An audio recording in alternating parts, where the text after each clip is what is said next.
Uh, Guys, I'm going to present track-driven measurement in fragmented media landscape.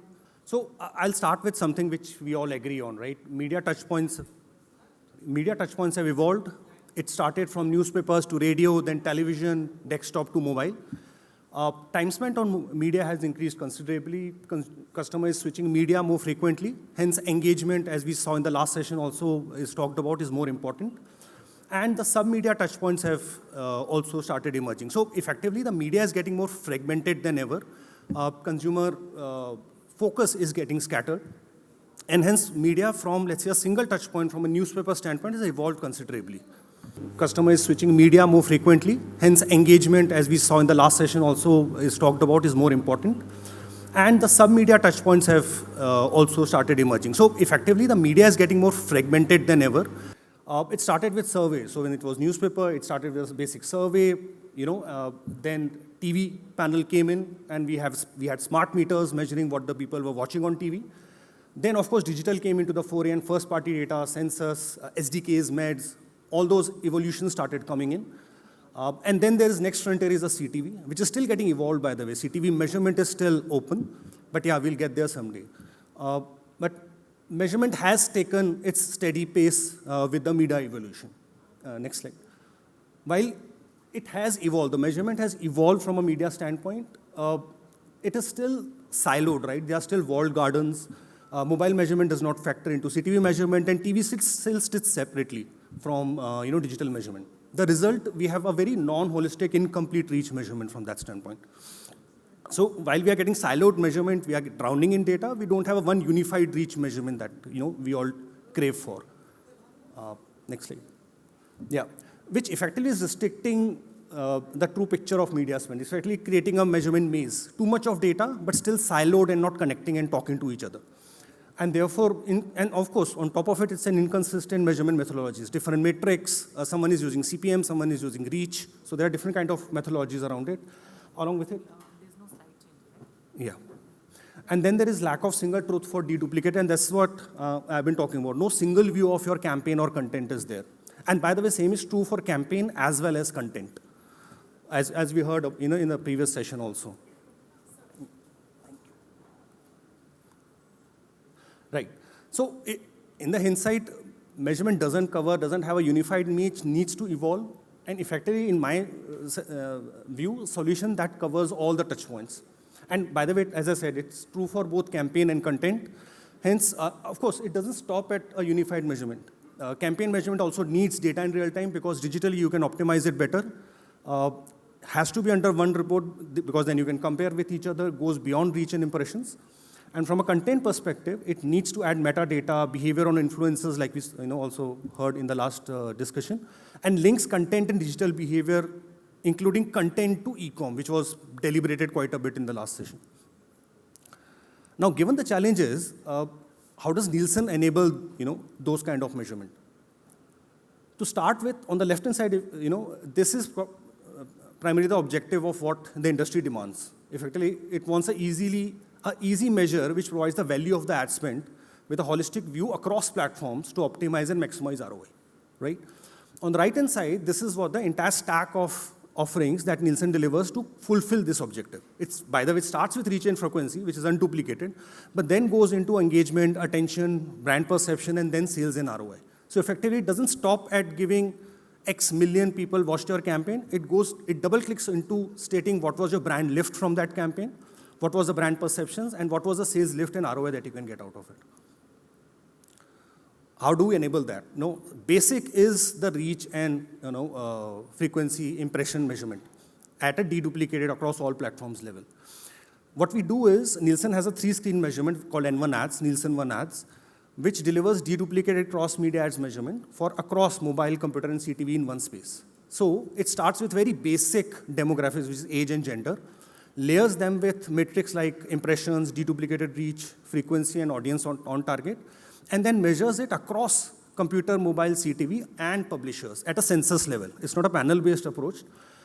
Moreover, you get a deduplicated across the platforms as well as publishers. So for example, if you want a deduplication across, let's say, Facebook and Google, or other two publishers, you can very well do this with a solution, right? So you get a holistic view of the campaign.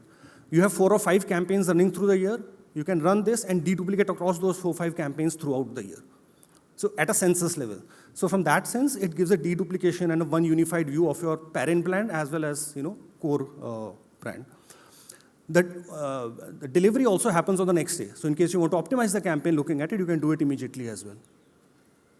Once we have set up this level 1, which is reach and resonance, we go into the outcomes bit. So what we do is we add the on-target reach percentage with brand lift and sales lift and creative attention to give you the entire full suite. Why this is important, why, you can have it in different dashboards as well, right?